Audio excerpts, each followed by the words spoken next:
Hello friends, income tax के cases की series में आज जो केस हम डिस्कस करेंगे वो इस चीज को लेकर के है कि यदि एसएससी का केस स्क्रूटनी के लिए चूज किया जाता है और उस स्क्रूटनी प्रोसीडिंग्स के अंदर असेसिंग ऑफिसर सन्ड्री क्रेडिटर्स को सेक्शन 133 सबसेक्शन 6 का नोटिस इशू करके या सेक्शन 131 के अंदर समन्स इशू करके ट्रांजैक्शंस को वेरीफाई करना चाहता है और किसी वजह से वो पार्टीज उन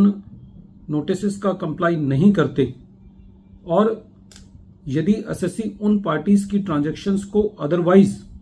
दूसरे तरीके से प्रूव कर देता है, उदाहरण के तौर पर उनके असेसमेंट ऑर्डर प्रोड्यूस कर देता है या ये साबित कर देता है कि वो पार्टीज एग्जिस्ट करती हैं, तो क्या खाली इस वजह से कि उन पार्टीज के एड्रेसेस पर जब असेसिंग ऑफिसर ने इंस्पेक्टर को भेजा वो पार्टीज वहां पे नहीं थी, तो क्या खाली इस आधार पर या उन्होंने नोटिस का कंप्लाई नहीं किया, खाली इस आधार पर उन पार्टीज को नॉन जेन्युइन या एसएससी की ट्रांजैक्शंस को बोगस माना जा सकता है? यही इशू दिल्ली आईटीएटी ने अपने एक case golden movement private limited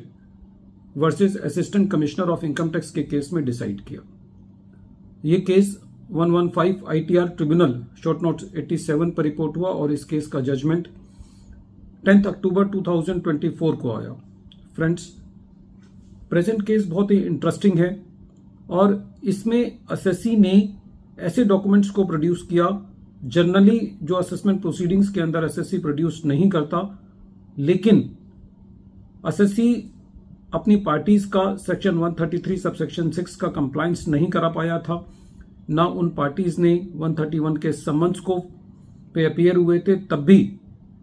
इस केस के अंदर एसएससी ने अपनी बाकी डॉक्यूमेंट से उन ट्रांजैक्शंस को प्रूव किया। प्रेजेंट केस के फैक्ट्स इस तरीके से हैं। प्रेजेंट केस में जब एसएससी की असेसमेंट प्रोसीडिंग्स चल रही थी तो असेसिंग ऑफिसर ने 3 पार्टीज को सेक्शन 141 सबसेक्शन 1 के अंदर डाउट किया कि ये पार्टीज जो है वो एग्जिस्ट नहीं करती और एसएससी ने इन पार्टीज का पैसा नहीं देना। ये 3 पार्टीज थी एच, आर और एस। एसएससी ने इन पार्टीज से परचेजेस की थी। During the assessment proceedings assessing officer ने इन पार्टीज को 133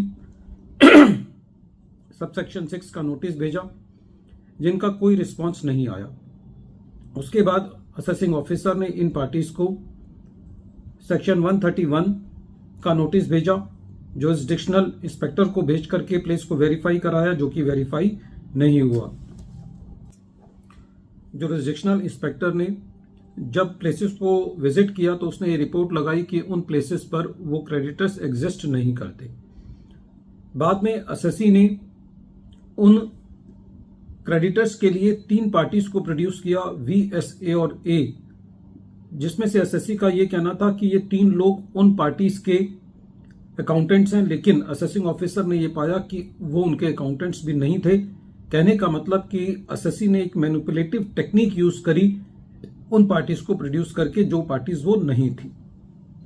इसीलिए असेसिंग ऑफिसर ने इन तीनों पार्टीज का सेक्शन 41 सबसेक्शन 1 के अंदर एडिशन किया। मैटर सीआईटी अपील के पास गया, सीआईटी अपील ने भी उस ऑर्डर को अपील रखा। जब ये मैटर ट्रिब्यूनल के पास गया तो आर्गुमेंट्स के अंदर एसएससी का ये कहना था कि इसमें कोई दोहराई नहीं है कि एसएससी जो एसएससी के सन्ड्री क्रेडिटर्स हैं उन्होंने सेक्शन 133 सबसेक्शन 6 का कंप्लायंस नहीं किया और 131 के समन्स पे वो नहीं आए, लेकिन खाली इस वजह से ये नहीं कहा जा सकता कि वो पार्टीज एग्जिस्ट नहीं करती। एसएससी ने उन पार्टीज की अवज में पहले 3 पार्टीज थी एच, आर और एस, जिसमें से एसएससी ने ये कहा कि जो एच और एस पार्टी हैं उन पार्टीज का एसएससी के साथ रेगुलर ट्रांजैक्शन है, रनिंग अकाउंट है। एसएससी ने एच और एस पार्टीज के जो स्क्रूटनी के असेसमेंट ऑर्डर थे, असेसमेंट ईयर 13-14 और 14-15, जो उनके असेसिंग ऑफिसर ने उनकी असेसमेंट की थी वो प्रोड्यूस करे, जिसके अंदर उन पार्टीज ने जो एसएससी को सेल की थी उसको कहीं पे भी डाउट नहीं किया गया था। जो पार्टी आर थी उसका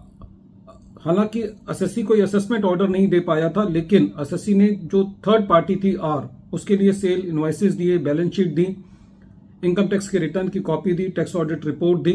जिससे ये पता चलता था कि वो आर एसएससी भी उसी लाइन के अंदर है जिस लाइन के अंदर एसएससी है। जो आर पार्टी थी उसका किसी केस के अंदर कमिश्नर ऑफ इनकम टैक्स ने 263 के अंदर रिवीजन किया था, जिसमें यह पता चला था कि आर पार्टी ने एक प्राइवेट लिमिटेड बैंक से 5 करोड़ रुपए का लोन ले रखा है। एसएससी का यह कहना था कि जब कोई एक पार्टी एक प्राइवेट बैंक से 5 करोड़ रुपए का लोन लेती है तो यहीं से उसकी क्रेडिट वर्थीनेस पता चलती है और उससे उसकी एग्जिस्टेंस पता चलती है। एसएससी का यह भी कहना था कि उस रिवीजन के अंदर उस लोन के लिए कोई भी एडवर्स इन्फ्रेंस नहीं निकाला गया था और उस असेसमेंट ईयर में भी जो उस आर पार्टी ने एसएससी को सेल की थी उसको एक्सेप्ट किया गया था। तो जब ट्रिब्यूनल ने इन सारे आर्गुमेंट्स को सुना तो ट्रिब्यूनल का ये कहना था कि इसमें कोई दो राय नहीं है कि एसएससी ने गलत पार्टीज को प्रोड्यूस करके मैनिपुलेटिव टेक्निक्स अडॉप्ट की है, लेकिन साथ ही प्रेजेंट केस के अंदर जो भी दस्तावेज एसएससी ने जो कंफर्मेशंस फाइल की हैं उन कंफर्मेशंस के अंदर असेसिंग ऑफिसर ने कोई भी गलती नहीं निकाली है और यदि असेसिंग ऑफिसर ने कोई गलती निकाली होती तो ये असेसिंग ऑफिसर की जिम्मेवारी थी कि वो उन पार्टीज के अगेंस्ट एक्शन लेता। कोई भी एडवर्स इन्फ्रेंस नहीं निकाला गया एसएससी की उन कंफर्मेशंस के लिए। तो ऐसे केस में खाली इस आधार पर कि उन पार्टीज ने 133 सबसेक्शन 6 की कंफर्मेशंस का पालन नहीं किया या 131 का समन्स का पालन नहीं किया, खाली इस वजह से उनका एडिशन नहीं किया जा सकता और उस एडिशन को डिलीट किया। वीडियो के अंत में एक बार फिर मैं केस का नाम रिपीट कर रहा हूं। केस का नाम है golden moment private limited versus assistant commissioner of income tax और ये case 115 ITR tribunal short note 87 पर रिपोर्ट हुआ और इस केस का जजमेंट 10 अक्टूबर 2024 को आया। Thank you friends.